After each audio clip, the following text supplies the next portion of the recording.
informal sector is made up of businesses and forms of work that aren't taxed or monitored by the government. And to many people here, the informal sector might be something kind of shadowy and peripheral, this black market on the fringes of the mainstream economy. And in much of the developed world, that is how the informal sector is seen. In the developing world, though, informality often isn't the exception so much as it is the rule.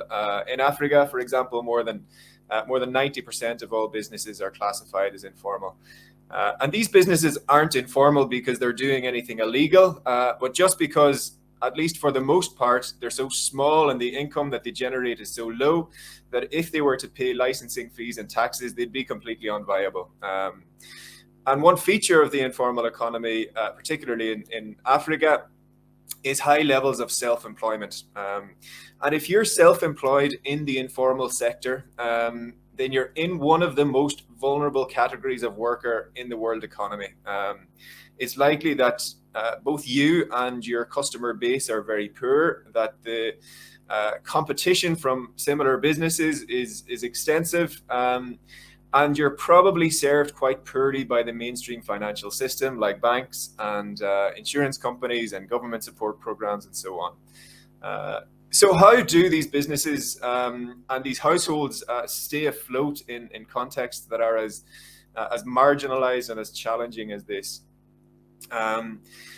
Really, it's about cultivating and tapping into a broad support infrastructure that's made up not so much of banks and the likes, but of networks of family and close friends, of extended kinship networks and community networks, and sometimes more formally structured community-based organizations. In English, we have the phrase that it takes a village to raise a child. And really, I'm approaching the study of these informal sector businesses in a similar way, exploring how this broader social infrastructure works and how it might be strengthened.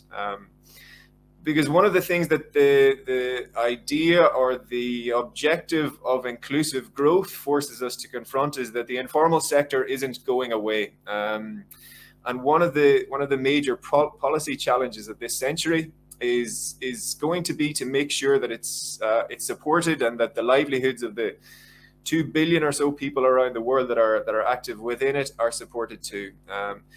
And there's a very clear recognition now that policies and strategies that are designed to support the informal sector need to be built on an understanding of the social infrastructure that the people within it have developed and have come to rely on, and really working towards an understanding of that infrastructure and how it can be augmented and leveraged is really the essence of this research. So thank you for the opportunity to talk a little bit about it.